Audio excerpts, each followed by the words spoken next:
Comfort is the silent killer of potential. It doesn't show up with a warning sign. It doesn't destroy you overnight. It's slow, subtle, addictive. It disguises itself as rest, self-care, or taking it easy, but deep down you know it's the reason you're stuck.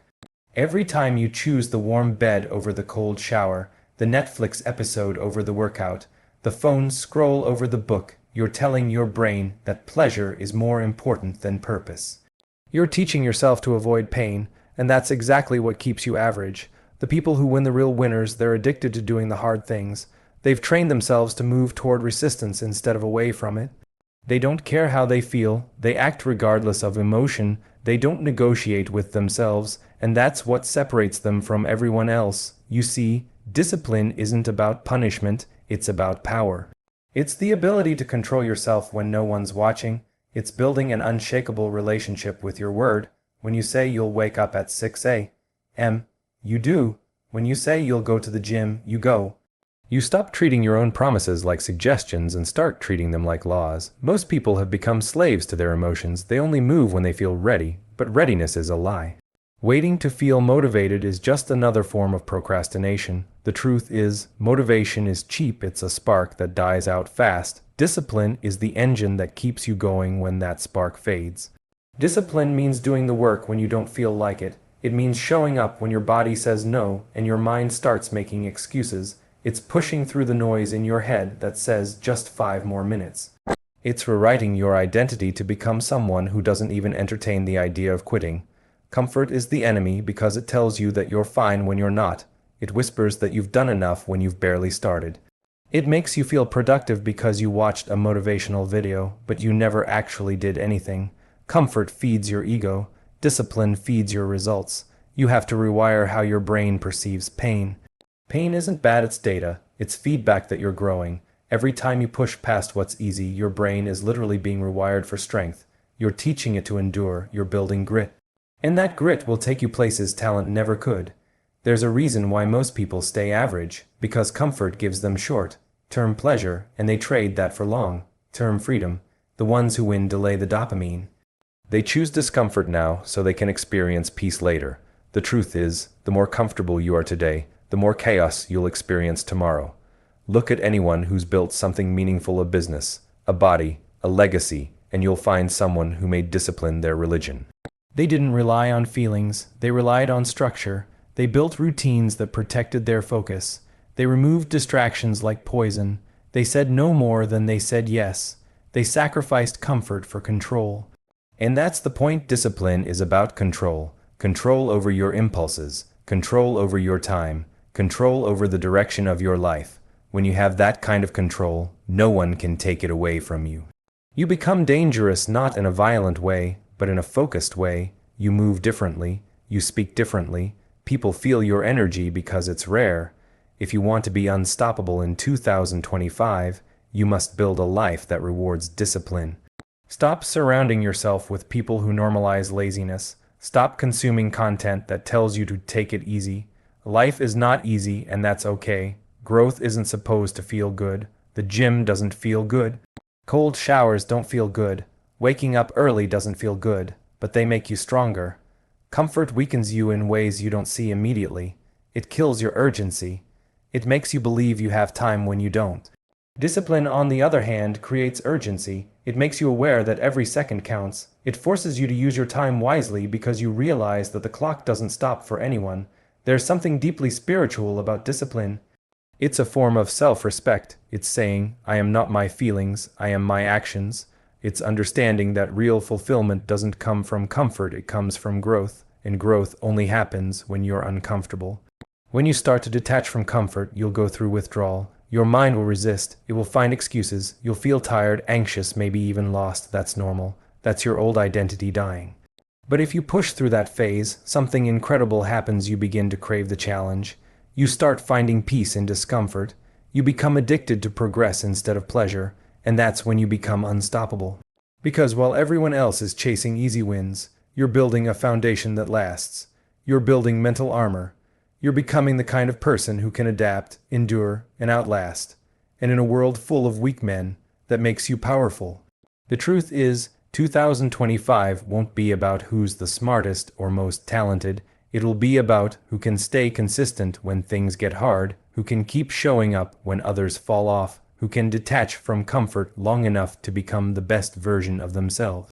So start today. Stop waiting for perfect conditions. Delete the apps that waste your time. Wake up earlier than you want to. Do the hard thing first. Because every small act of discipline is a vote for the person you're becoming. And if you stay consistent long enough, if you truly make discipline your religion, you won't just survive 2025. You'll dominate it. Money. Everyone says they want it. They talk about it, dream about it, chase it like it's the answer to everything. But here's the truth. Most people don't actually want money. They want what they think money will give them. Freedom, respect, power, control. Money itself is useless if you don't control your time, your choices, and your peace. The reason people feel trapped even when they earn more is because they've built a life where their income owns them. They're slaves to their business, their clients, their boss, their bills. They've traded one kind of cage for another. It just looks fancier from the outside. Control is the real currency, the ability to wake up when you want, to choose who you work with, what you work on, and where you do it from, to say no and not flinch. That's power, and once you taste it, you'll never trade it for a paycheck again. Money can buy you comfort, but control gives you peace, and peace is priceless. What's the point of having a seven-figure business if you're constantly anxious, burnt out, or checking your phone every 2 minutes like a prisoner waiting for orders? That's not freedom, that's dependence disguised as success. Most people have been conditioned to chase money because they've never been taught how to create control. Society sells you the illusion of freedom. Go to school, get a job, work hard, and one day you'll retire. But by the time you retire, your energy, passion, and most of your time are gone. You've lived your life on someone else's terms. That's not a life, that's a contract. Real control comes from building skills that make you self-sufficient. Skills that allow you to generate income anywhere, anytime, without begging anyone for permission. Marketing, sales, leadership, communication, creativity, AI automation, these aren't just skills, they're modern weapons. If you master them, you'll never fear losing a job, a client, or even a country. You can rebuild from zero because you are the asset. People think freedom is about having more money. It's not. It's about reducing dependency. The fewer people you rely on for your survival, the freer you are. If your happiness depends on a boss, a salary, or even social approval, you're not free.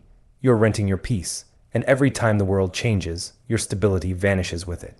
Control means you're in charge of your inputs. You decide how much you work, when you rest, when you learn, when you grow. You stop living reactively, you start living intentionally. That's why entrepreneurship, when done right, isn't about getting rich. It's about reclaiming ownership over your time and energy. But here's the paradox: to gain control, you must first sacrifice it. You must go through the grind phase, those brutal months or years where you build your foundation, when no one claps for you, when every day feels like a battle. That's the price you pay for eventual freedom. You trade short-term comfort for long-term control. Most people don't have the patience for that. They want freedom now, but aren't willing to go through the storm. They want results without resistance, but that's not how it works. Control is earned. It's forged in the moments when you choose the harder path, when you stay consistent after 10 failures, when you build something that gives you leverage. Leverage, that's the key word. Control is built on leverage. When your time, skills, and systems work for you instead of the other way around. That could be an agency, an online brand, a product, an audience, something that multiplies your effort. Without leverage, you're trapped in the loop of trading time for money, and time is the one currency you can't refill. Money without time is meaningless. You can be rich in your bank account and poor in your soul. You can drive a car you love but never have the time to enjoy the road.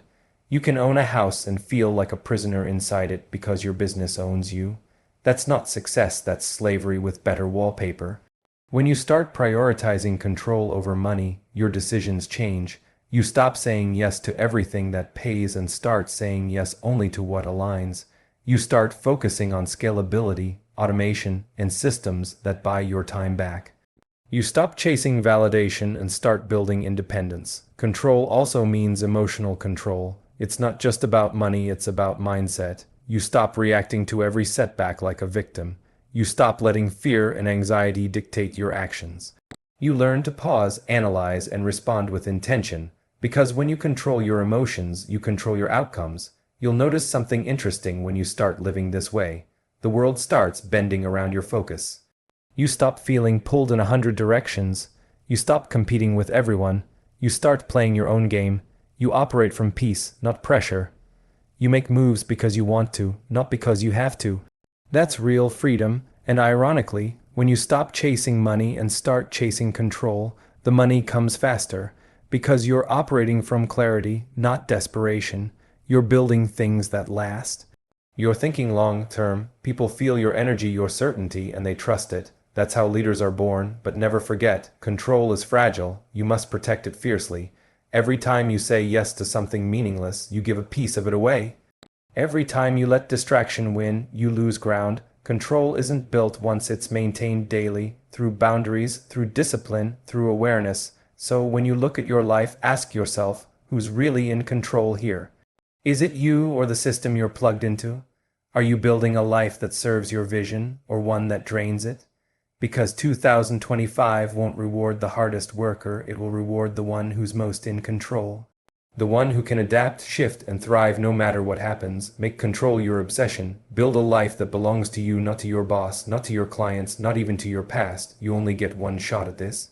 Don't waste it chasing numbers on a screen.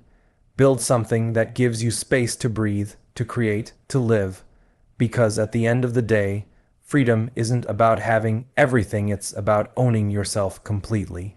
Most people lie to themselves every single day, not in big, obvious ways, in small, subtle ones that go unnoticed. I'm doing my best. I'll start tomorrow. I just need more time. These lies are poison. They sound harmless, even comforting, but they're the very reason you're stuck. Because as long as you lie to yourself, you'll never fix the real problem. The truth is uncomfortable. It burns. It exposes everything you've been avoiding. That's why most people run from it. They drown it in distractions, in dopamine, in fake productivity. They scroll, they binge, they talk about goals they'll never act on, because facing the truth means facing themselves, and that's terrifying. But here's the thing, you can't change what you refuse to confront. You can't improve what you won't admit is broken. The first step to real growth, the kind that changes your life forever, is ruthless self-honesty. The kind that strips away your excuses, your stories, your ego, the kind that hurts to look at, but sets you free once you do. When you're ruthlessly honest, you stop playing the victim. You stop blaming the economy, your parents, your boss, your circumstances. You start realizing that no one's coming to save you. No one owes you anything, and that's liberating because it means you have the power to change everything yourself. The truth is, most people don't lack opportunity. They lack accountability. They say they want success, but their actions tell another story. They say they're disciplined, but they can't go a day without comfort. They say they're all in, but their habits scream otherwise. Being honest means calling yourself out on that. No one else will. You have to be willing to look in the mirror and see the version of yourself you've been avoiding, the one that procrastinates, the one that wastes time, the one that talks more than acts, and instead of judging it or feeling ashamed, you need to own it, because ownership is power. The moment you take full responsibility, you take control back. Being honest with yourself doesn't mean hating yourself. It means loving yourself enough to demand more. It's saying, I'm not where I want to be, and I'm the reason why, but I'm also the solution.